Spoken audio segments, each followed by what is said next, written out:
Buenos días, desde el Servicio de Salud Mental. Aquí estoy acompañado, muy bien acompañado, Jolud, el profesor Vicente Zarco de Ciudad de México y Sofía, que se nos vaya hoy, ¿verdad? Está aquí al lado también. Ya termina hoy su rotación externa. Bueno, tenemos una clase animada porque tenemos participación también de dos de las asistentes habituales, desde Argentina en este caso, de Vilma y de Guadalupe. Luego las presentaremos. Y estamos con la regla 5, toda acción genera una reacción. Le puse este título, como he dicho en alguna ocasión, para llamaros la atención acerca de la cuestión de la causalidad, del tipo de problemática que nosotros vemos. Es una causalidad mucho más compleja que la tercera ley de Newton, naturalmente. El otro día, porque es una ley que se puede describir y como tal se puede enunciar, y un cuerpo cuando es sometido a un empujón, a un movimiento, ¿verdad? Digamos, a una acción le corresponde siempre una reacción, ¿verdad? De igual proporción y en sentido contrario. El otro día, el domingo, que no había mal tiempo aquí en Valladolid, en el Campo Grande, al lado de donde yo vivo, dos niños estaban uno frente a otro, uno le dio un empujón a otro, estaban con patines y digamos, uno de ellos se desplazó, pero el otro, el que dio el empujón, también se desplazó en dirección contraria. La tercera ley de Newton no se equivoca nunca, es así. Desplazas acción, un objeto, le aplicas una fuerza y se desplaza, pero tú también, el objeto al que desplazas te aplica una fuerza a ti y te desplazas. Y el otro día viendo la televisión, pues un ilustre ciudadano, digamos, que entraba en un juzgado, era seguido por una serie de periodistas y de cámaras, y un cámara iba para atrás corriendo y se dio un tortazo, se dio un golpe contra una farola. Entonces, naturalmente, la farola reaccionó y le dio el mismo empujón al cámara que le dio con la cámara que llevaba al hombro al ciudadano ilustre. Bueno, esa es la tercera ley de Newton. Pero en el campo nuestro las cosas son un poco más complicadas. Son un poco más complicadas porque no, cuando escuchamos el desencadenamiento de algunas locuras, vemos que hay más hilos de los es muy difícil a veces reducir a un solo hilo o a un solo desencadenante, aunque le pongamos esos nombres. E incluso la variedad del tipo de psicosis o de locura que nosotros vemos te llevan a pensar que no se desencadena lo mismo una melancolía. Esta mañana he hablado es que a mí lo que me pasó fue una decepción tremenda y a partir de ahí me hundí y todavía me quedo aquí, ¿no? Que estoy aquí. Que otro tipo de desencadenamientos más paranoicos, donde aparece siempre una referencia a otro y otro tipo de cosas, ¿no? O sea que esto es un poco más complicado y después contad también con otro tipo de desencadenamientos que vienen en un contexto de consumo de tóxicos o incluso de un traumatismo muy traumático, es decir, que hay muchos hilos, ¿verdad? Que reducirlos a un solo movimiento me parece a mí a veces demasiado reduccionista. Pero bueno, estas son opiniones, es simplemente para que no busquéis siempre el mismo contexto, la misma coyuntura en todos los desencadenamientos, porque hay algunos que se desmarcan y que son un poco distintos. Simplemente para dar la oportunidad a que las cosas pueden comenzar de otras maneras, a veces como no tan reducidas como a veces se dicen, ¿no? Y precisamente de eso vamos a tratar justamente hoy, porque la definición de psicosis en la que estamos trabajando y que las clases anteriores preceden un poco lo que vamos a decir hoy, en realidad viene muy al pelo de lo que estamos comentando, porque la conclusión es que si queremos definir la psicosis, tenemos que dar un paso atrás y situarnos en el plano más descriptivo, no tanto en el plano teórico donde, digamos, probablemente no convenga tanto hacer una definición teórica de psicosis porque es decir lo mismo de lo que ya se sabe y que dentro de 10 años probablemente se modifique, se diga otra cosa y dentro de 20 otra cosa, sino que me parece que hay que deshacerse un poco de todas las construcciones, de todas las teorías, de todas las explicaciones y dar el paso atrás para hacer una primera definición más descriptiva para ver qué teoría sacamos de todo eso. Yo estoy en ese punto ahora mismo. ¿De acuerdo? Y eso es un poco el itinerario de estas clases y también de esta en particular, ¿no? Bueno, os decía como resumen de lo que planteamos el día pasado, que el concepto de psicosis, aunque os parezca muy bien definido, etcétera, en realidad es un concepto bastante inestable, incluso confuso, y en algunos ámbitos de nuestra profesión está en desuso. En otros ha cogido un auge tremendo, ¿no? Pero en general está en desuso, ¿no? Por eso hay que dotarlo de una fuerza conceptual y creo que para dotarlo de esa fuerza conceptual probablemente lo mejor es bajar al suelo y hablar de qué le pasa, qué tipo de experiencias tiene un sujeto al que calificamos de psicótico y qué denominador común de esas experiencias podemos ver entre todas las personas a las que llamamos psicóticas, porque si no, ¿cómo vamos a hacer una definición, no? Bueno, entonces, para no construir en el aire, para no hacer teoría de la teoría, ¿verdad? Vamos a ver si somos capaces de bajar al suelo de la clínica, a la trinchera, y dar alguna descripción de ese tipo, ¿no? Bueno, para todo eso, lo más importante, cuando nos proponemos hacer un estudio, sobre todo dar una definición, tenemos que tener un método. Y de esto es con lo que voy a iniciar hoy esta clase. ¿De acuerdo? El método. En primer lugar, lo que hay que decir es que una cosa es describir y otra cosa es explicar, ¿no? Nosotros vamos a mantenernos en un orden lógico del conocimiento. Primero vamos a describir y luego a partir de la descripción vamos a explicar. Puedes sustituir estas palabras por otras. Las he cogido bueno, me parecen muy castellanas, suenan, todo el mundo las entiende, aunque están muy influidas por algún tipo de filosofía alemana, Dilthey, etcétera, pero bueno, incluso otros autores que las usaron después, Heidegger o Jaspers también, pero bueno, quedémonos con lo que quieren decir en castellano. Yo describo algo, ¿verdad? No tengo por qué dar razón de su causa, sino digo cómo es, qué es, y luego en todo caso, si quiero explicarlo, ya tengo que hablar del por qué, o en todo caso del tipo de funcionamiento, o de una lógica interna, etcétera, etcétera. Pero en principio vamos al primer paso, ¿no? Al qué es, al cómo se manifiesta. Después, bueno, si somos capaces, podemos pasar al segundo plano, que es el de la explicación, y ahí entramos en desentrañar o tratar de mostrar los mecanismos o los hilos que subyacen al fenómeno que estamos estudiando, ¿verdad? Es decir, al tipo de funcionamiento interno, ¿no? Eso es lo más importante. Pero son dos pasos.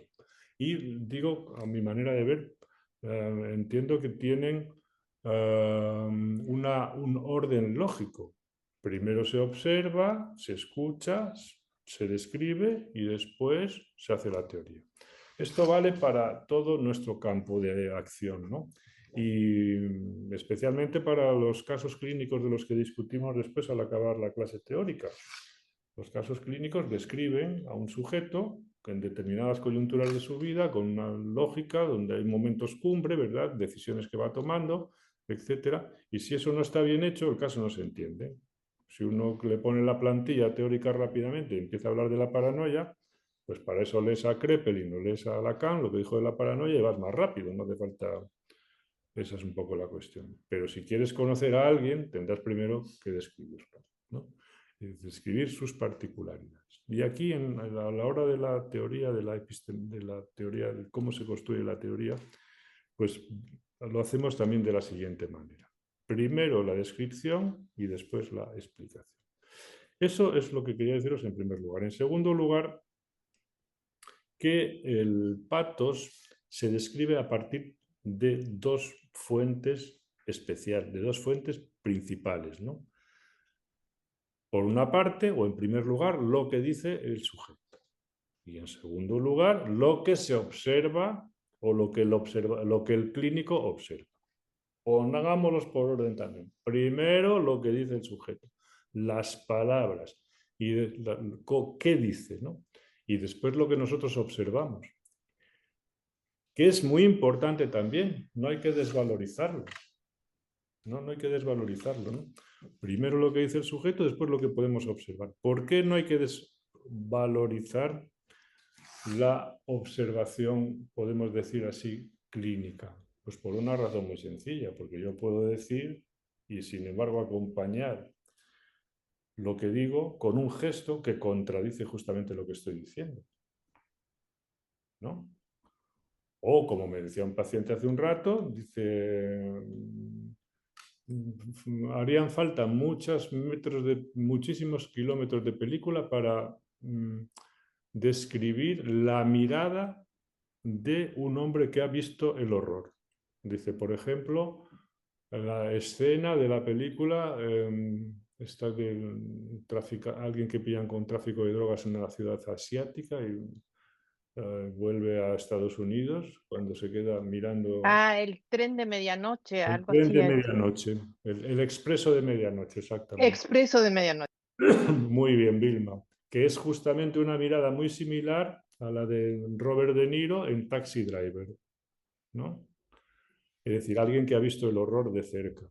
Entonces, bueno, hay cosas, es verdad que las palabras pueden decir tal, pero después están los gestos, están las maneras, están los ademanes, etcétera, etcétera.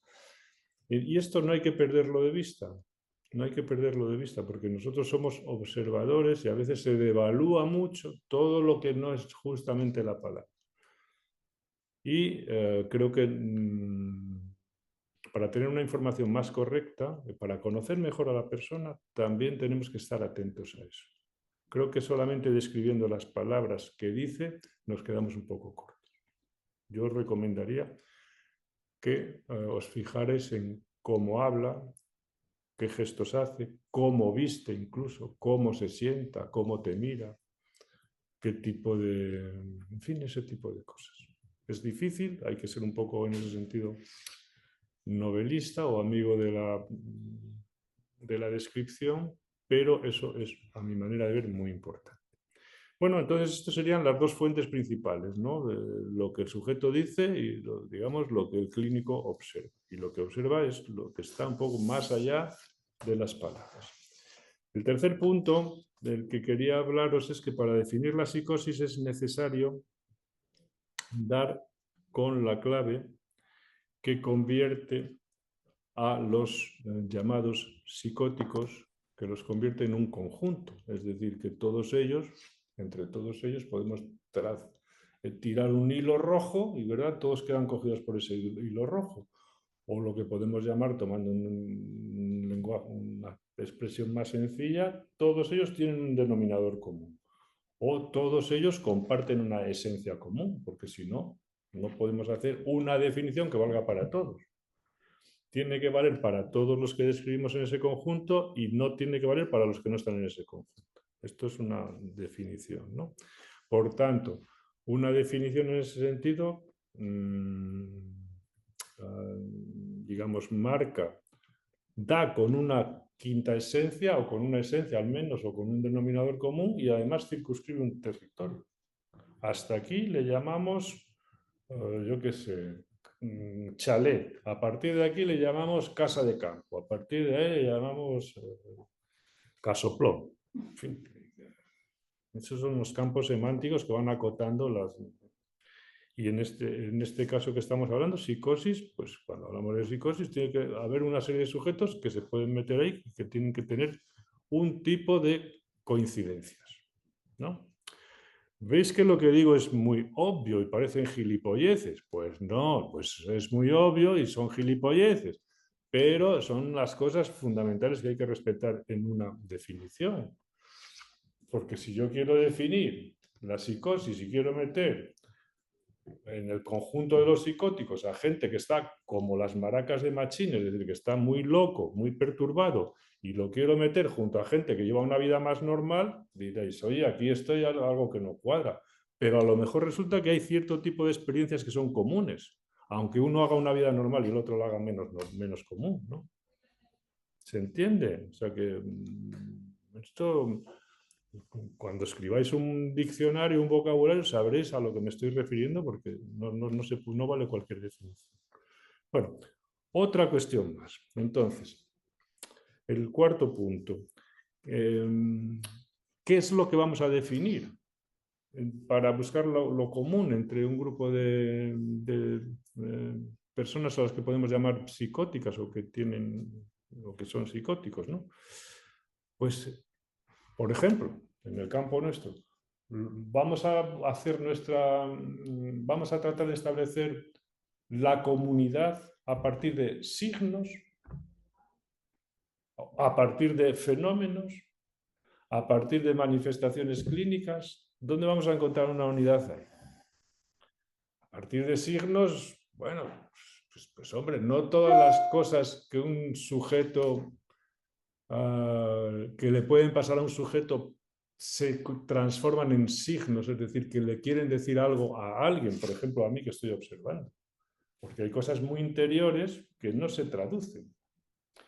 Tienes que tener una clínica muy fina para darte cuenta de algunas cosas que pueden estar pasando en un sujeto, pero probablemente hay otras que ni te enteras.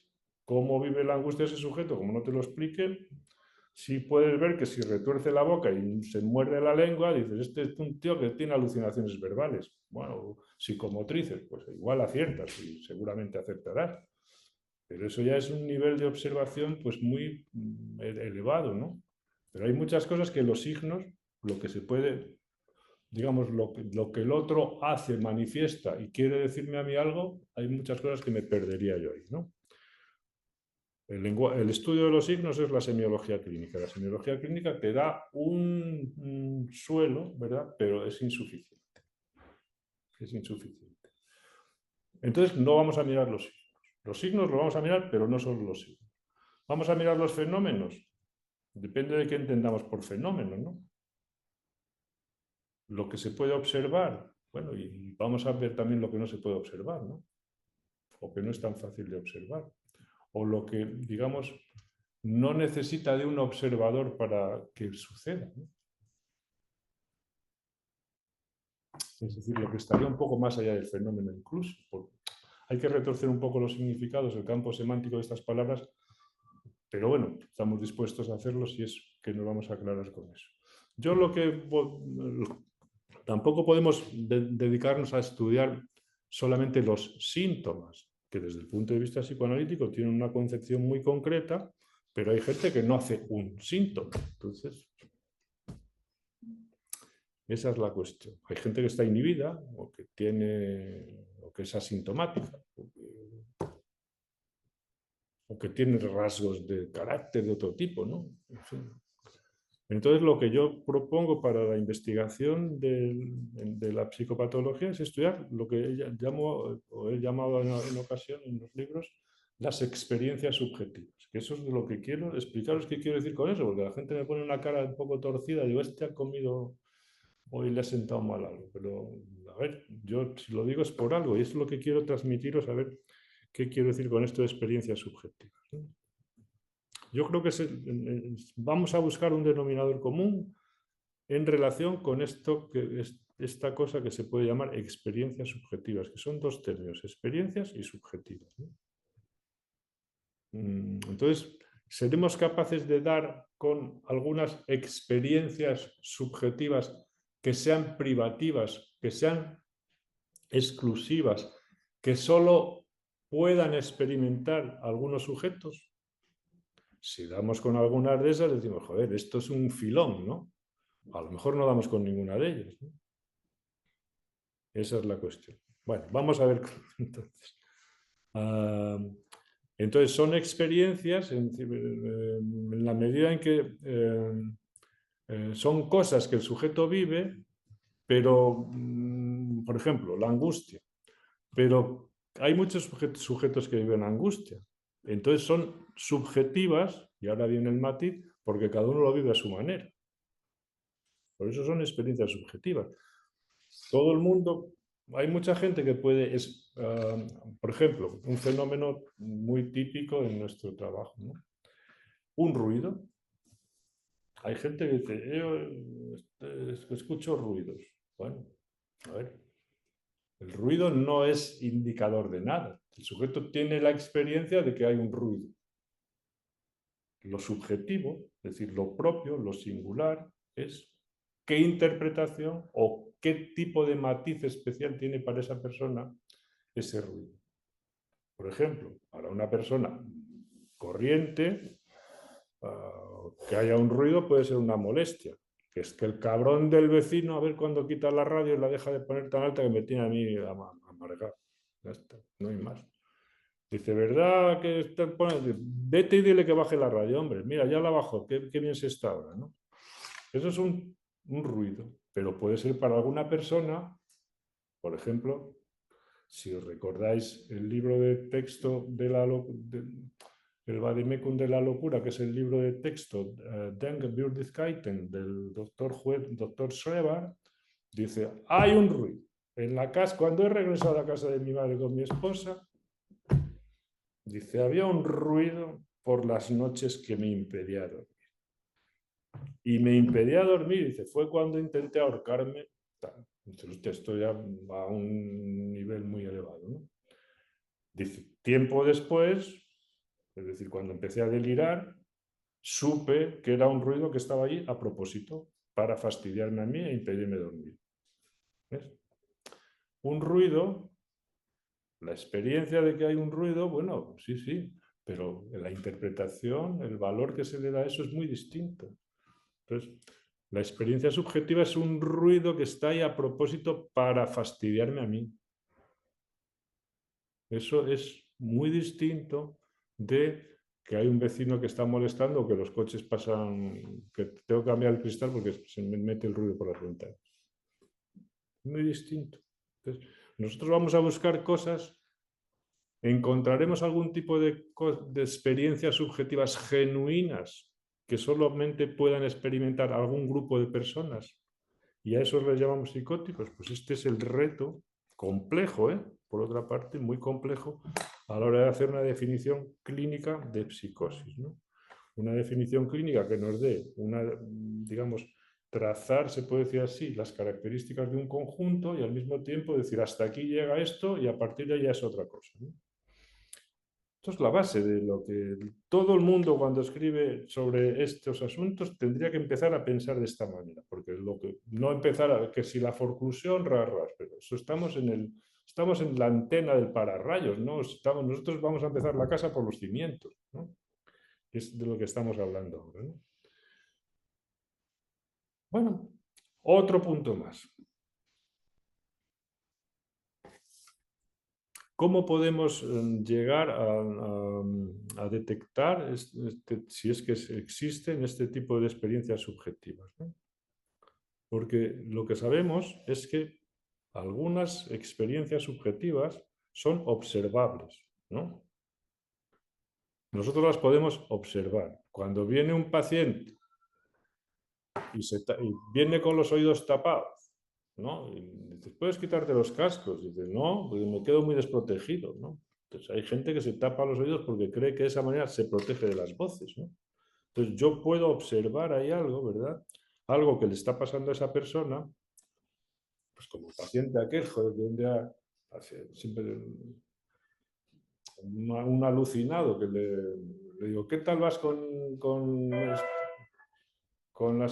las voces y tal? Dice, uy, dice, no me hace nada el medicamento ese que me han dado. Digo, ¿qué es? Dice, aloperidol. Dice, me lo he hecho así. Dice, no.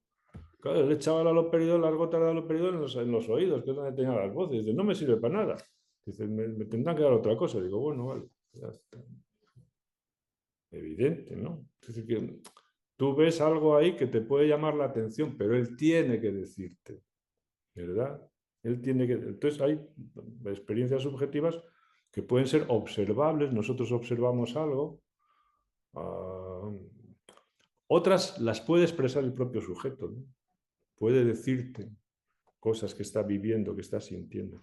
Y otras incluso las podemos deducir, ¿no? Como decía antes a propósito de las alucinaciones psicomotrices verbales, que determinados gestos podemos deducir que el sujeto está siendo hablado, es decir, que él mismo es el que está hablando y atribuye las palabras a otro que no es él mismo. Bueno, en fin, hay distintas maneras de llegar a esta cosa de las experiencias subjetivas, ¿no?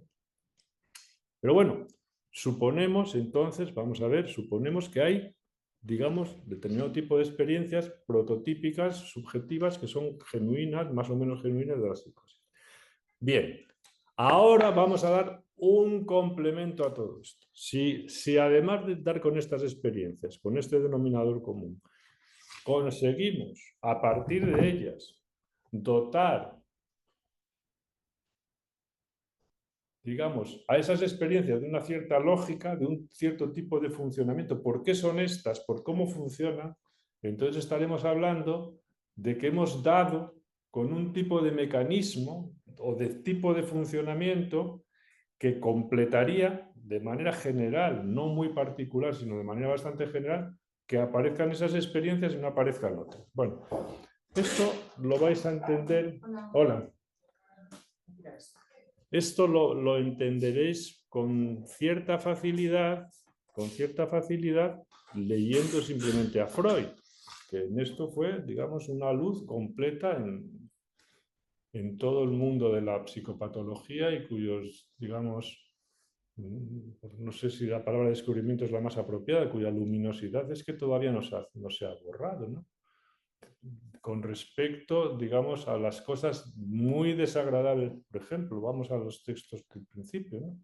Con respecto a las cosas muy desagradables que un sujeto puede haber vivido, lo que él explica es que hay al menos dos maneras muy contrastadas o diferentes de hacerse cargo de ellas, ¿no? De tenerlas presentes o de no tenerlas presentes, de convivir con ellas. Una es, no quiero saber, ¿no? Las meto en un cajón, las reprimo, las echo fuera, ¿no? Pero bueno, las dejo ahí. Con un ojo miro y con el otro no miro, ¿no? Bueno, esa es una manera. Y Freud lo llama eso Verdrängung, que quiere decir represión. Quiere decir que ahuyentas al enemigo, pero no lo matas ni nada de eso. Lo tienes ahí un poco asustado. Está por ahí, está dando vueltas, pero no se acerca. Bueno, y dice que hay otra manera mucho más radical todavía digamos, de rechazar eso que nos resulta completamente insoportable. Y entonces usa un verbo, verwerfen, que es el verbo rechazar de una manera radical algo, ¿no? Que tampoco matas al enemigo, es decir, no matas el recuerdo, las representaciones, pero bueno, le metes un susto bueno y marcha y se esconde detrás de las montañas, ¿no? Como si nunca me hubiera vivido yo eso, ni me hubiera pasado, ni nada de eso. Bueno, son dos mecanismos de qué, de deshacerse, de engañarse con respecto a algo. No olvidéis que todo este funcionamiento de la psicopatología de Freud en realidad son mecanismos defensivos y en el fondo, si lo queréis leer desde un punto de vista más prosaico, son formas de engañarse y de no querer saber. ¿Cuánto es lícito saber para ser más feliz? Bueno, esa ya es una cuestión de doctorado, ¿no? Porque dicen, no hay que saberlo todo. Bueno, pues no, yo, por si acaso, no te voy a mandar pacientes porque igual me los fastidias a todos. O no hay que saber nada, pues tampoco. Hay que saber cuando hay que saber y cuando no. Hay cosas que son muy complicadas de asimilar y si la gente se engaña tanto es porque hay que conocer un poco la razón por la que si puede soportar, como decía Nietzsche, alguna dosis de verdad con respecto a eso. ¿Se entiende? Pero en cualquier caso ya tenemos aquí trazados cierto tipo, al menos dos mecanismos muy generales, que unos te dan cuenta de que hay una defensa muy radical y otra que es una defensa más parcial, ¿vale? Y que este tipo de funcionamiento de defensa tenemos que acoplarla justamente con esas experiencias. genuina, es decir, tiene que haber algún tipo de relación.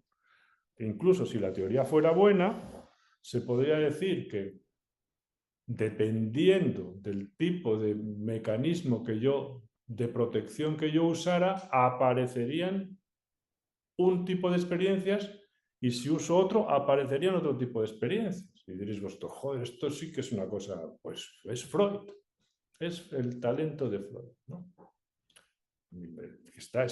Freud trató de darle explicación a todo esto. Usaba otros términos, por supuesto, pero más o menos lo estoy descomponiendo para que lo entendáis, ¿no? Entonces, vamos a ver si damos otro paso más. Estamos tratando de dar una definición de psicosis. Bueno, definición. ¿Qué quiero decir yo con experiencias subjetivas? Voy a leer porque todo el mundo me pregunta que cómo me he metido en este barullo. Uy, esto es parece usted un fenomenólogo. Digo, pues mira, yo no soy nada fenomenólogo. Usted está muy influido por Jasper. Digo, mire, Jasper es de lo más flojo que ha habido en psicopatología. No. Vamos a tomar las palabras en el sentido que nos aporta nuestra lengua materna, que es el castellano. Entonces, al hablar de experiencias subjetivas, me refiero a la experiencia que se tiene o que tenemos de algo, al hecho de vivir o experimentar una situación, al acto de haber sentido, conocido o presenciado algo. Y también alude este término, experiencias subjetivas, a la circunstancia o acontecimiento vivido por una persona, que puede ser pensado, sentido, como queráis. Y en este sentido, la experiencia se entiende como el hecho de vivir, experimentar o presenciar algo, es decir, la experiencia en bruto, la vivencia como tal, como un sujeto la experimenta en el instante mismo que le está ocurriendo, ¿no? Una revelación, por ejemplo, un dolor de no sé qué en el cuerpo, ¿no? Tiene la experiencia de que de pronto la rodilla le hace crack, lo que sea, ¿no? O pensar simplemente en el ruido, como hablábamos antes, ¿no? Entonces, así definida, la experiencia es una vivencia inmediata, un acontecimiento vivido, un hecho o un suceso, pues probablemente significativo en la vida diaria. ¿De acuerdo? Pero ahora viene un matiz importante, de ahí que la experiencia, la vivencia o el acontecimiento no dependan únicamente de un evento externo o interno, sino, y ahora viene la segunda parte, de la percepción, de la interpretación, de la asimilación de un sujeto, o que el sujeto hace de ello. Volvemos al ejemplo, si queréis, del ruido. ¿De acuerdo? Una cosa es un ruido y otra cosa es un ruido que está puesto ahí para ti. Una cosa es un ruido y otra cosa es que el ruido te hace estallar literalmente en la cabeza. Son cosas distintas. El ruido es común, la experiencia, bueno, todas se parecen, se pueden parecer. Pero lo íntimo, lo que es solo de cada sujeto, es distinto, ¿no? Y es ahí, yo creo, donde vamos a encontrar los matices para poder definir un tipo de cosas que viven de manera especial determinados sujetos a los que podemos llamar psicóticos o neuróticos o como queráis, ¿no? Bueno, hasta ahora este es el programa un poco en el que se sostiene con lo que voy a concluir yo antes de darle la palabra a Vilma y a Guadalupe. Bueno, a ver, una reflexión más. Séptima cuestión, que es más bien para que la integréis. Cuando se hace una descripción de algo, tenemos que quitarnos, en la medida de lo posible, que es muy complicado, quitarnos de la cabeza las referencias teóricas más, digamos, que en lugar de iluminarnos, nos oscurezca. Es decir, referencias teóricas demasiado a priorísticas o que nos conducen a observar o a interpretar en una línea concreta determinadas cosas que nosotros estamos observando o interpretando. Esto es muy complicado porque es muy difícil desligar la teoría de la clínica, ¿no? Pero hay que hacerlo, ¿veis? Ahora, en la medida de lo posible. Pongamos un ejemplo, y entenderéis mejor. Es decir, Si yo parto de la base de que la esquizofrenia es una enfermedad cerebral, ¿verdad? Es un tipo de demencia, vamos, el Kraepelin mismo, ¿no? La demencia precoz es un tipo de demencia, ¿verdad? Con una lógica muy clara. Hay un deterioro de tipo cognitivo, de tipo afectivo y de tipo social. Punto. Naturalmente, cuando yo describa la demencia precoz, lo que voy a ver es sobre todo eso. Lo demás ya no lo veo.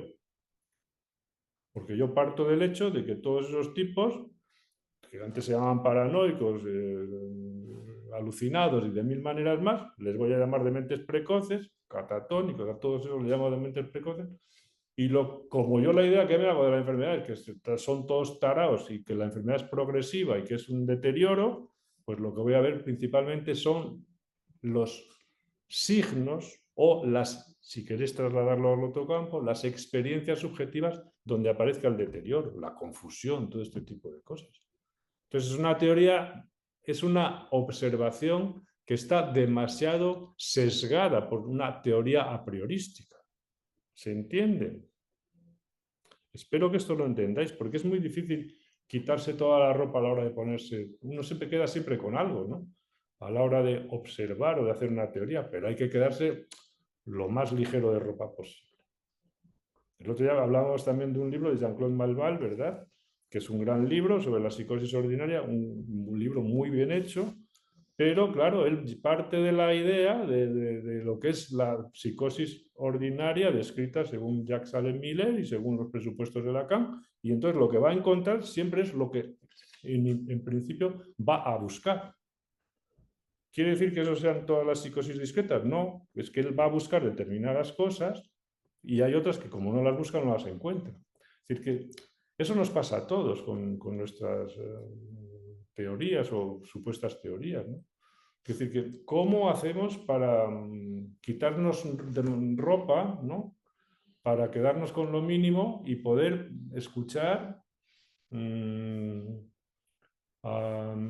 escuchar, observar sin demasiado prejuicio, sin demasiado a priori, ¿no? Esto es un reto, no, la verdad es que es un imposible, pero ya que estamos hablando de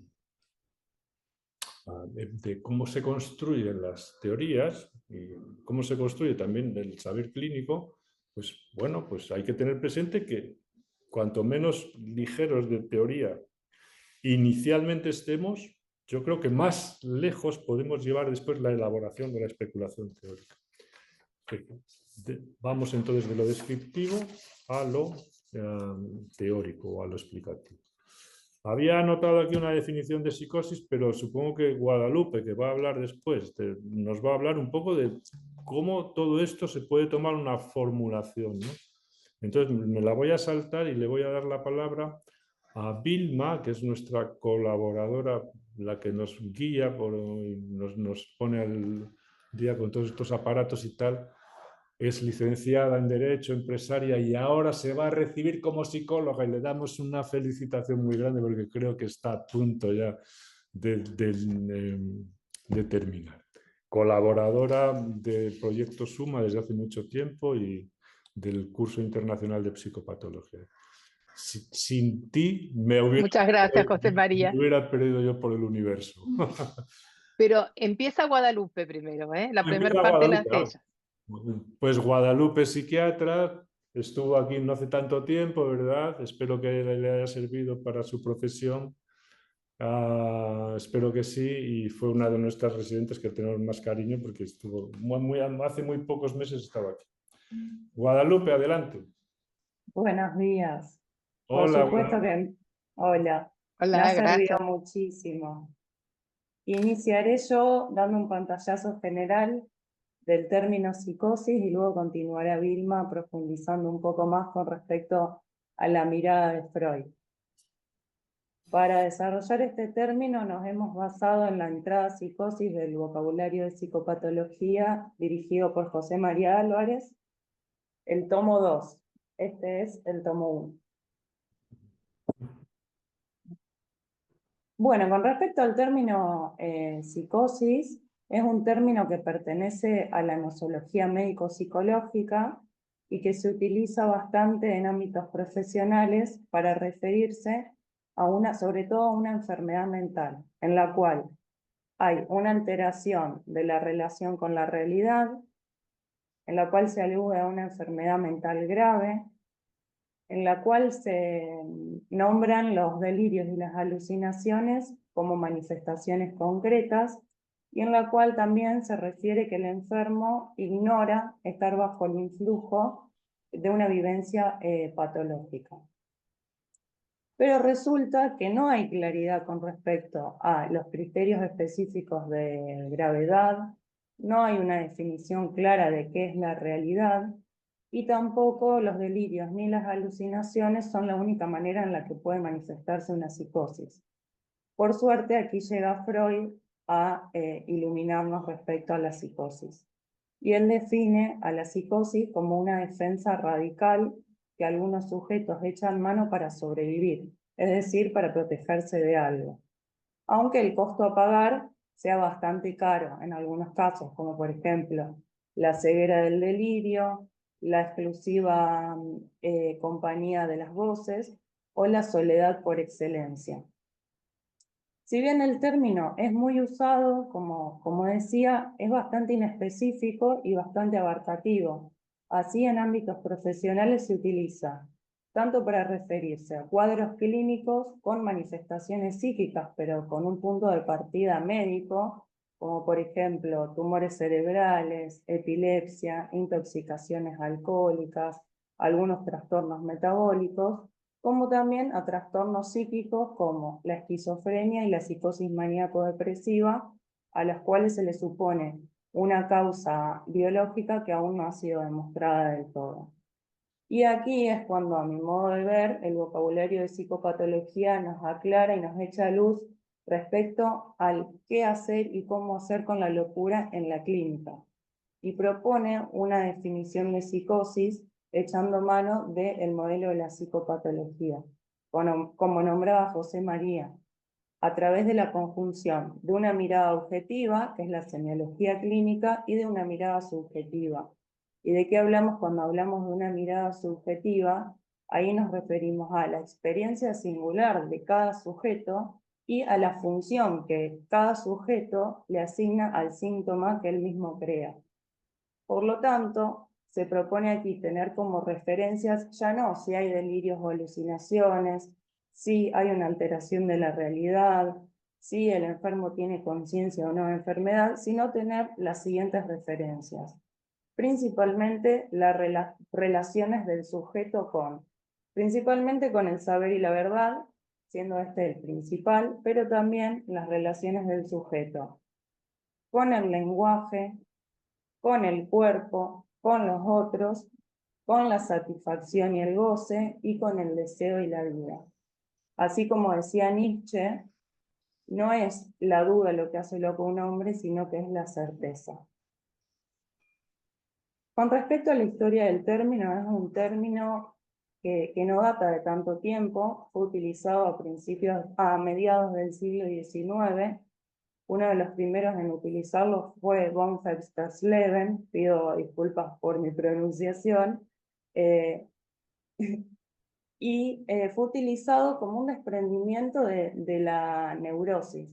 En esos momentos la neurosis se definía como un trastorno nervioso y se utilizó el término psicosis para referirse a los trastornos nerviosos que tenían manifestaciones psíquicas.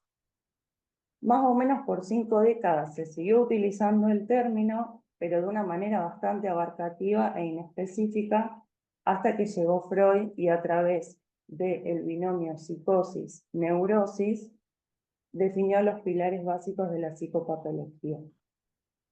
Y quien nos explicará en mayor profundidad los aportes de Freud será Vilma.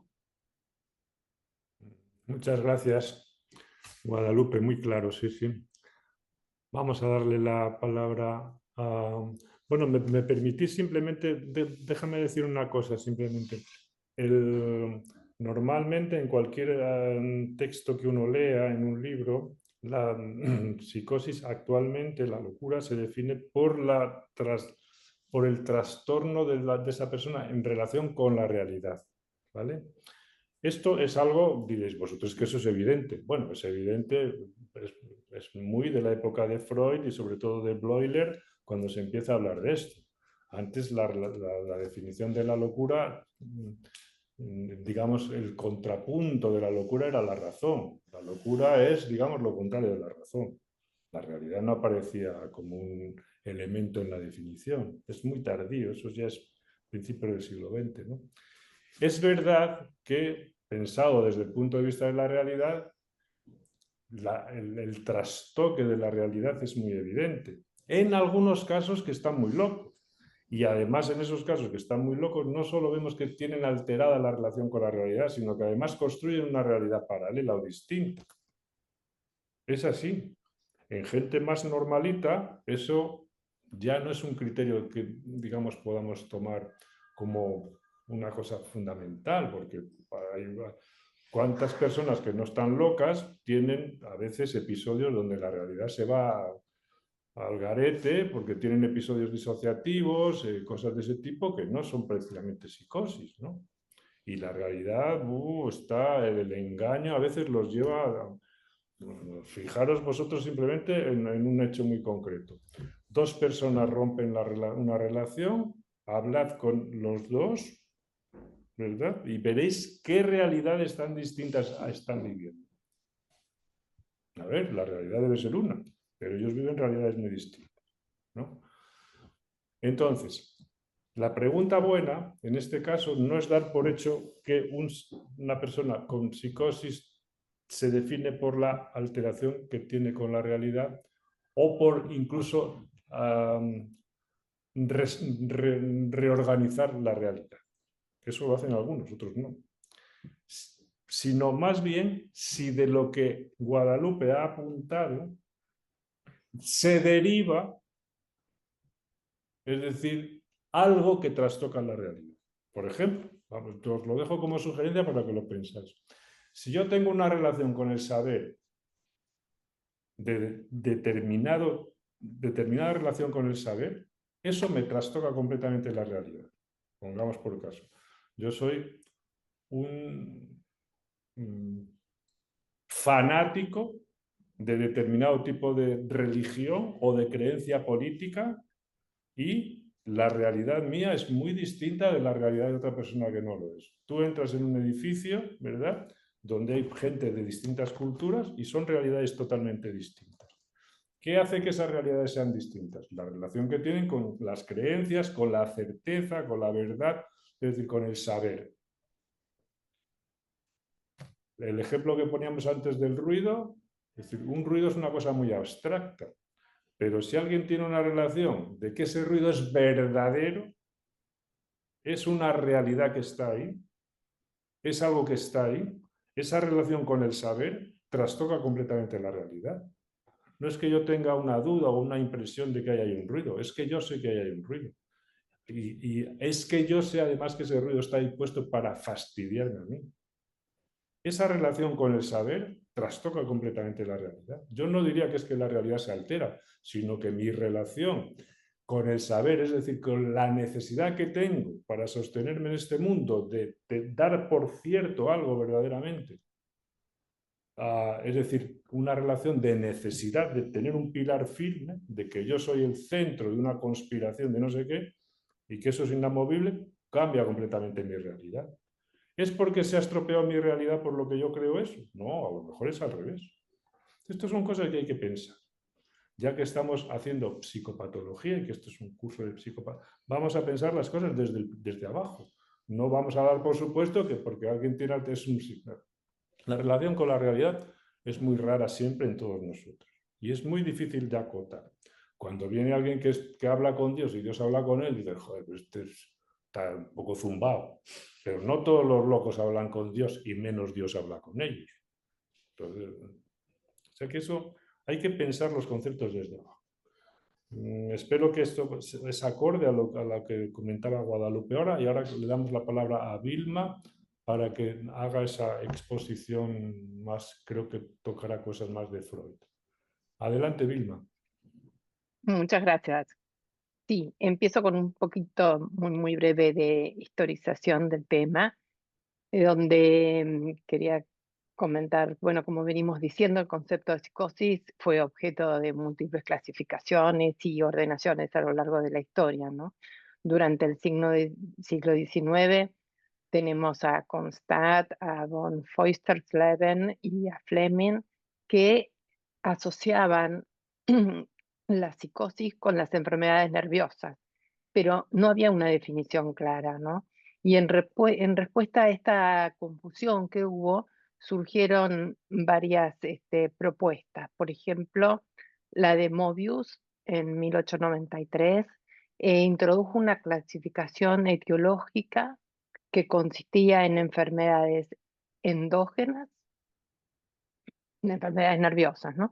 Endógenas o exógenas. Endógenas por predisposición nata del sujeto y las exógenas causadas por factores externos que podían llegar a ser químicos, tóxicos, traumatismos, ¿no? Esta dicotomía, si bien era bastante simple, no definía con precisión los límites entre lo interno y lo externo. Kraepelin lo popularizó en su octava edición del Lodgebach en 1813, incluyó el concepto de demencias endógenas, abarcando la demencia precoz y la locura maníaco-depresiva. Después, con el tiempo, la categoría de psicosis endógena se amplió, pero como no tenía mucha base sólida, generó críticas, como la de Kasanin en 1933, quien describió la psicosis esquizoafectivas, cuestionando la rígida división entre esquizofrenia y trastornos afectivos. Luego tenemos a Jaspers también, en su psicopatología general, distinguió entre psicosis como proceso, como una transformación radical de la personalidad por la irrupción de algo nuevo. Algo aparecía en el sujeto que producía esto, ¿no? Por ejemplo, las enfermedades como la esquizofrenia y la demencia. Y la neurosis lo definió ya como una continuidad con la salud y la causa de la neurosis, experiencias biográficas del sujeto. Luego tenemos a Schneider, que distinguió dos tipos de psicosis con base somática, pero conocida, ¿no? Una base somática perceptible como parálisis, infecciones, epilepsia, demencia, y con bases somáticas hipotéticas, como en el caso de la esquizofrenia o la ciclotimia. Luego él reconoció la necesidad de una tercera categoría para la paranoia y lo denominaron los metágenos, sin una causa somática ni psicológica. Luego también tenemos clasificaciones que fueron utilizaron lo funcional versus lo orgánico, y a través del siglo XIX surgió las psicosis orgánicas definidas como con daño estructural, como la sífilis y la demencia, y las funcionales sin evidencia anatómica clara, la esquizofrenia y los trastornos afectivos. Este binario tranquilizaba a los clínicos, pero no resolvió la naturaleza de la psicosis real. Freud introduce el binario neurosis versus psicosis. Freud marcó un antes y un después en la comprensión de la psicosis al diferenciarlas claramente de la neurosis. Antes de su trabajo, la psicosis se consideraba un término amplio y vago. Muchas veces era confundido con diversas manifestaciones de enfermedades nerviosas. Pero Freud estableció que la psicosis no es simplemente una forma extrema de neurosis, sino una estructura clínica con sus propias características y mecanismos de defensa. Uno de los ejes fundamentales de su distinción es el tipo de defensa psíquica utilizada. En la neurosis, el mecanismo central es la represión, como decía recién José María Bertendragon, mediante la cual el sujeto rechaza de manera inconsciente ciertas representaciones o deseos que resultan conflictivos. Los desplaza hacia el inconsciente. Estos elementos reprimidos pueden retornar en manera disfrazada, en forma de síntomas como pueden ser fobias, obsesiones o como conversiones histéricas. En la psicosis, en cambio, Freud identificó un mecanismo más radical, que es el rechazo o forclusión, Verbenfunk. En este caso, en lugar de ser reprimido y desplazado hacia el inconsciente, el elemento conflictivo, como nos decía recién también José María, ¿no?, es directamente excluido del psiquismo, totalmente ignorado, como si nunca hubiese existido. Sin embargo, esta exclusión no impide su retorno, por el contrario, lo rechazado vuelve, retorna a la realidad, pero de una forma distorsionada. Este retorno es lo que da origen a los delirios y alucinaciones típicos de la psicosis. Esto es teoría de Freud, ¿no? Freud explica este fenómeno en su estudio sobre el caso Schreber en 1911, donde analiza cómo la estructura psicótica se organiza en torno a la necesidad de dar sentido a un mundo que se ha vuelto incontrolable e incomprensible para el sujeto, e insoportable también, ¿no? Otro aspecto clave en la diferenciación entre neurosis y psicosis que nos da Freud es la relación con la realidad.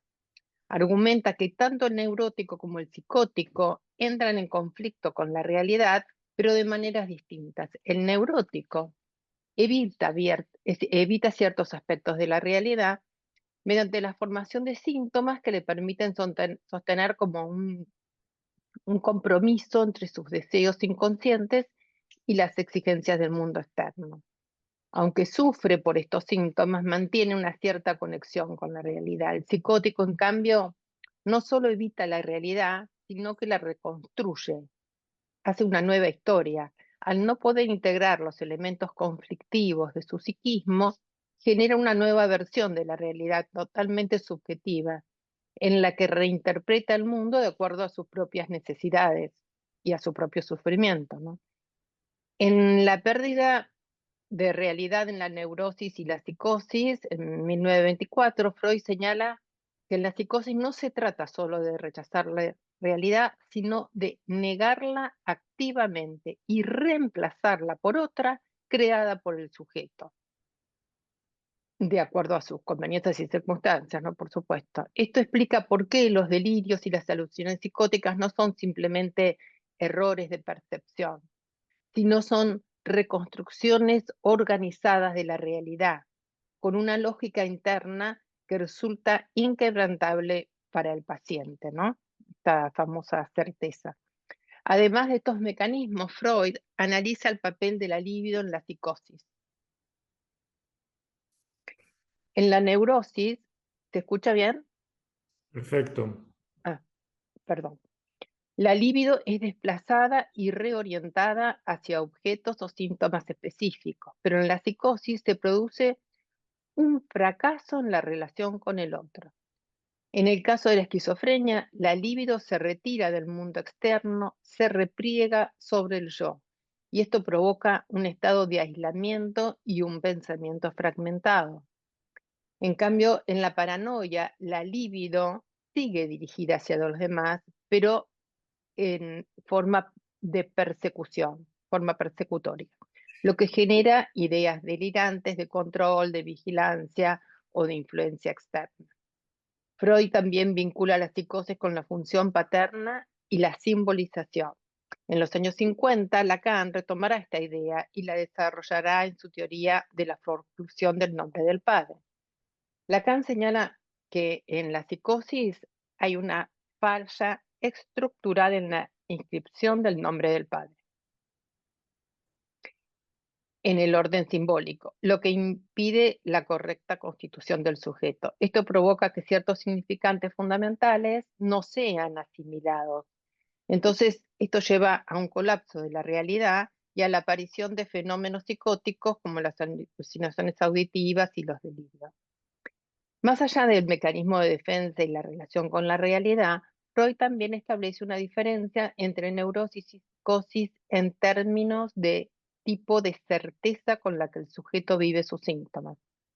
En la neurosis el paciente puede dar de sus pensamientos, llega a dudar de sus pensamientos y síntomas, aunque los viva con angustia, pero tiene cierto nivel de duda, mantiene un cuestionamiento interno de por qué le pasa esto. En la psicosis, en cambio, lo que caracteriza el delirio es la absoluta certeza con la que el sujeto lo experimenta. No se trata de una creencia flexible, sino de una verdad indiscutible que organiza toda su percepción del mundo. A diferencia de las clasificaciones psiquiátricas previas que agrupaban la psicosis junto a otras enfermedades nerviosas sin un criterio claro, Freud introdujo una estructura lógica que permitió entender la psicosis no solo desde un punto de vista descriptivo, sino también desde su funcionamiento interno. Su aporte representó un avance importantísimo, ya que desplazó el enfoque, lo sacó de lo meramente sintomático que sostenía la psiquiatría clásica y permitió abordar la psicosis desde la dinámica del sujeto, la subjetividad de que tanto hablamos, ¿no? Este modelo estructural ha influido profundamente en la clínica psicoanalítica y en la psicopatología contemporánea, mientras que las clasificaciones psiquiátricas modernas, como el DSM y el CIE, se basan en la agrupación de síntomas para definir trastornos, la perspectiva psicoanalítica sigue la línea freudiana al considerar la psicosis no como una acumulación de síntomas, sino como una forma particular de funcionamiento subjetivo.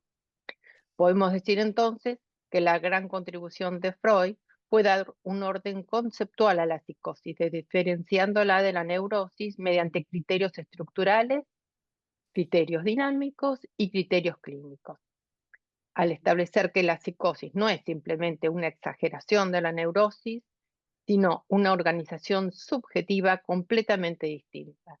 Freud así abrió el camino para una comprensión más profunda de estas experiencias y sentó las bases para el desarrollo de la psicopatología moderna. Eso es Muy todo. bien, Vilma. Gracias. Muchas gracias. Gracias a Guadalupe y a Vilma por vuestras intervenciones. La verdad es que muy sintéticas ambas y muy completas. Teníamos una presentación de caso hoy de Aníbal, me parece. ¿Está por ahí Aníbal? Voy a preguntarle una cosa. Hola, José María, sí. Hola, escucha, te voy a preguntar una cosa, Aníbal. Aprovechando que está aquí el profesor Vicente Sí. Zarco, si te parece, ¿tú podrías retrasar la presentación del caso para el próximo miércoles? Claro, sin ningún problema. Sí, pues te lo agradecemos mucho porque así podemos dialogar con él a propósito de lo que hemos conversado hoy y tienes Claro. la palabra el próximo día con más amplitud porque hoy se nos ha ido, teníamos mucho trabajo aquí, la verdad. Vale, sí, sin ningún tema. Muchas gracias, muchas gracias. Bueno, sí, Vicente, esto es el seminario que nosotros hacemos. Si quieres intervenir con respecto a lo que hablamos o comentarnos algo, un poco de tu experiencia con este campo de hoy hablábamos de la psicosis, pero en realidad lo que estamos hablando es de los fundamentos de la clínica, de las reglas clínicas básicas, ¿no? En fin, nos hemos liado con este asunto tan poco complejo de la causalidad que nos había llevado a hablar de la psicosis para no reducirlo a una teoría, sino para ver un poco más la complejidad. Si quieres participar, comentar alguna de las cosas que hemos dicho, y si no, coméntanos un poco cuál es el motivo de tu visita y qué quieres, qué tienes entre manos, joder. Bueno, o sea, esto es, me agarras por sorpresa y hay que avisarle a la gente, ¿no? O sea, qué Nada. bárbaro.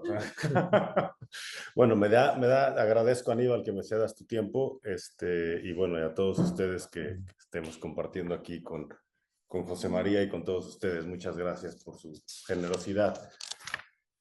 A mí siempre me ha gustado de tu trabajo esta insistencia en lo clínico. Y acompañarnos de la teoría para que podamos poder entender aquello que pueda ser entendido desde ahí. Pero de repente, sí me da la impresión que estos asuntos teóricos a veces los queremos encontrar y hacer que nuestro paciente quepa de esa manera en el trabajo clínico, ¿no? Es decir, si el paciente se está comportando de otra manera, lo hago decir o lo hago pensar desde una manera en la que mi teoría pueda caber. Bueno, entonces yo agradezco mucho que tú te tomes todo este tiempo en explicarnos y en escribir y en hacernos entender que no estamos tan loquitos los que de repente estamos entendiendo otras cosas de lo que vemos con los pacientes y que a veces la teoría le puede faltar o que no está pensada desde personas que quizás vieron pacientes con determinadas características y que de ahí decidieron escribir y describir, escribir y describir situaciones que quizás a veces no coinciden con nosotros.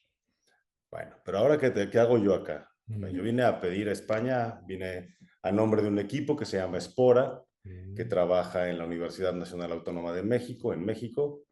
Venimos aquí a pedir ayuda y a que nos compartan sus experiencias en la forma en la que se piensa determinadas clínicas psicoanalíticas públicas con pacientes complejos o muy sufrientes. Nosotros tenemos un esfuerzo dentro de la universidad muy grande. Cada vez que hablo de esto y hablo con personas que trabajan fuera de México, empiezo a entender que la dimensión de lo que tenemos nosotros acostumbrados a ella no es lo normal, ¿no? Pero bueno, atendemos a una población, la universidad tiene 500,000 personas que trabajan en ella, 350,000 son estudiantes y nosotros somos responsables de 220,000 estudiantes, entre ellos el bachillerato. Y hemos estado tratando de entender el trabajo comunitario que se hace dentro del trabajo que se hace en este centro de salud. Ayer estuvimos hablando con las residentes, muy generosas, me explicaron cómo se forman, cómo van incorporándose al trabajo. También, en Argentina y en España. Y hoy estuvimos trabajando con las enfermeras y el equipo de trabajadoras sociales. El trabajo social me parece que sí, más en una cosa tradicional de unión, de lazos, de entender cómo se puede entretejer los trabajos de unos y de otros. El de las enfermeras me ha dejado muy sorprendido. Un trabajo que me parece que alivia muchísimo a la presión de los equipos. Un trabajo que me parece que acompaña a los pacientes de una manera en que aquellos que tenemos otras responsabilidades no podemos estar presentes. De repente me dieron la impresión como de una especie de acompañamiento terapéutico, ¿no? Las salidas comunitarias que se hacen dentro del trabajo a las comunidades, las llamadas telefónicas para saber si los pacientes compraron el medicamento o no, si se lo tomaron o no, si la familia está al tanto o no. Muy valioso para el tipo de trabajo que nosotros tenemos en México. En México tenemos una carencia muy importante de salud pública. Los servicios públicos de salud mental son casi inexistentes. Entonces tenemos que estar recargados, sobre todo en la imaginación y la buena voluntad de otros profesionales que puedan ayudarnos a hacerlo. Entonces, eso es lo que hago acá. He tomado un curso intensivo de trabajo comunitario y de salud en 2-3 días y seguimos en eso. Y me hicieron brincar aquí en el tiempo de Aníbal, un poco sorpresivamente, sí. Pero muy generosamente. Estamos muy contentos, desde luego, de recibirte, de poder aportarte alguna cosa, porque como comentábamos ayer cuando cenábamos, todo lo que se puede hacer por otras personas lo damos por bueno.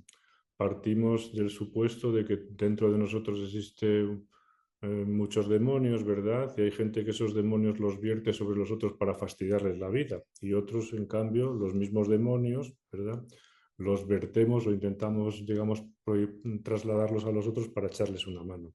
Eso es muy encomiable. El profesor Vicente está en ello y está tratando de sacar adelante un proyecto que es muy admirable, en el sentido de llevar la clínica, la gran clínica psicoanalítica, a la gente que de otra manera no podría acceder a esos servicios porque ni existen, y mejor, digamos,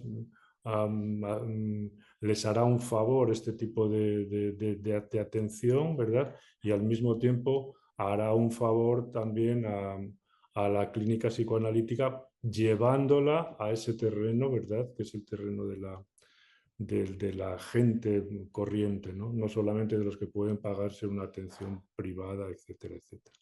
Eso es algo que el propio Freud, como sabéis, puso en marcha ya en los ambulatorios y en las policlínicas, y que nosotros es nuestra guía, se puede decir así, de trabajo. Tanto es así que este año, cuando estuvimos en México, una de las conferencias que dimos en la UNAM era eso: locura, salud pública o salud mental y psicoanálisis, claro. Psicoanálisis no es una cosa que se reduce a un gabinete privado donde alguien va a hablar con alguien. No, no, es una práctica que, desde nuestro punto de vista, es un trabajo clínico que tiene una utilidad muy grande. Nosotros creemos que es, en ciertos contextos, lo más útil que se puede, digamos, llevar con una persona, ¿no? Y por eso nos dedicamos a ello. Y que eso, el marco, esto es lo que hay que entender, el marco en el que se desarrolla en una clínica, en una consulta privada, obliga a una selección de pacientes muy grandes, ¿verdad? Pero cuando abres ese marco, ¿verdad? Dices, ahora voy a recibir lo que venga, resulta que lo primero que tienes que variar es el método. Y eso se lleva haciendo pues un siglo aproximadamente. Hay gente que es más, en ese sentido, arriesga un poco más o no tiene tanto miedo, digamos, a salirse del guión de la clínica freudiana clásica o de la clínica X clásica, y se arriesga y entonces va inventando sobre la marcha. Nosotros estamos ahí por una vocación del que trabajo en lo público y porque también tenemos una vocación en ese sentido clínica de ir inventando sobre la marcha. Con esto, si queréis, os doy la palabra por si queréis decir algo. Esta tarde, en el curso que tenemos internacional de psicopatología clínica y terapéutica, intervendrá el doctor Domenico Cosenza, amigo personal y una persona número uno en el mundo del psicoanálisis. Cosenza lo que hace, lo que ha hecho en sus publicaciones y en su trabajo clínico en la institución, en la consulta privada, es algo más de esto que estábamos apuntando, tanto Vicente como yo. Él ha empezado a hacerse cargo de gente que era intratable desde el punto de vista del método clásico psicoanalítico. Eran los grandes anoréxicos, las grandes anoréxicas, bulímicas, ciertos toxicómanos, etcétera, etcétera, y les ha ido dando, digamos, una atención e incluso una explicación, ¿verdad? Lo ha llamado en su último libro Clínica del Exceso, y es una invención constante de un clínico, de un psicoanalista que va conquistando un campo que antes, digamos, estaba ahí, y que cuántos campos como ese quedan para el campo de la locura en el que estamos nosotros y otros muchos. Esto es un reto, no está nada hecho todavía. Lo que sí sabemos es que tenemos que cambiar, que variar, que adaptarnos a lo nuevo, aparentemente nuevo, ¿no? Y llevar, digamos, esta clínica, que es muy poderosa en sí misma, llevarla a poder echar una mano a la gente. Y eso es a lo que nos dedicamos nosotros. Sí, yo antes de conocer a José María, una de las preguntas que uno se hace es que si lo que está haciendo, porque uno hacía clínicas distintas, ¿no? Uno estaba rompiendo con reglas sagradas, ¿no? Pero una de las cosas que a mí junto con otras personas en México, amigos de IFEP, pensábamos, es que la constante es el caso por caso, hay que pensar el caso por caso, y siempre repetían exactamente lo mismo en forma de respuesta hacia el paciente, y cómo el caso por caso podía funcionar para cualquier variedad de distintas formas de sufrir y distintas formas de vivir. Y eso es lo que ha hecho que nosotros empecemos a inventar algunas cosas en México de manera pública. Eso me parece muy importante decirlo, porque el psicoanálisis en México se vive principalmente de manera privada. Pero bueno, acá estamos tratando de aprender de lo que se hace acá, de la generosidad y del trabajo en equipo, que bueno, me lo han repetido 70 veces, nosotros trabajamos en equipo, pero estas formas de coordinarse me parecen realmente admirables, y habrá que darle más eco a eso, porque hay cosas que me parece que son muy importantes. Muy bien, muchas gracias. Un minuto más antes de poner punto final, si os parece, a esta clase. Bueno, veo que está África Balbás, le mando un abrazo desde aquí. Espero que vayan bien la organización de las jornadas, porque nosotros llevamos formando residentes 2 años en España y ahora estamos desde hace 15 años más o menos, viene mucha gente de otros países. Tanto es así que los residentes externos, en este caso África, que viene de Madrid, pero Sofía, que viene de Buenos Aires, mucha gente han organizado unas jornadas. ¿Cómo van las jornadas esas? ¿Va todo en orden? Sí, va viento en popa. Vamos a reunirnos las compañeras para ya fijar detalles de conexiones a Zoom y estas cosas, que casi a mí es lo que más me cuesta, pero vamos, va estupendo. Y el título de las jornadas, porque también tiene que ver con esto que hablábamos, ¿no? Que lo habéis elegido, ¿no? Sí, exacto. Salud pública y psicoanálisis. Y ellos son residentes que han pasado por aquí. África es residente de psiquiatría y otros muchos de psicología clínica, de lo que sean, ¿no? Que han pasado por aquí a lo largo de los años y van a seguir su vida profesional ligadas a la institución, al hospital, al centro de salud, etcétera. Y es una manera de extender este punto de vista psicoanalítico que estaba demasiado, creo yo, acantonado en el mundo privado. Y nosotros, bueno, pues como podemos y al paso que podemos, vamos llevando lo que nos parece que es más clínico y más eficaz, ¿no? Que es este asunto, ¿no? Bueno, Sofía, dinos adiós por lo menos, tú que te vas ya. Pásate para acá. Te vean. ¿Tú por qué has venido aquí? Que eres argentina, ¿no tienes bastante de psicoanálisis en Argentina? Que tienes que venir a Valladolid. Bueno, es que acá es verdad que el sistema público funciona distinto también en un montón de situaciones. Pero un placer haber estado en las clases, trabajar con vos, haber compartido y me han enseñado mucho también, cuestiones clínicas y institucionales también. Así que, bueno. Un fichaje tenemos aquí.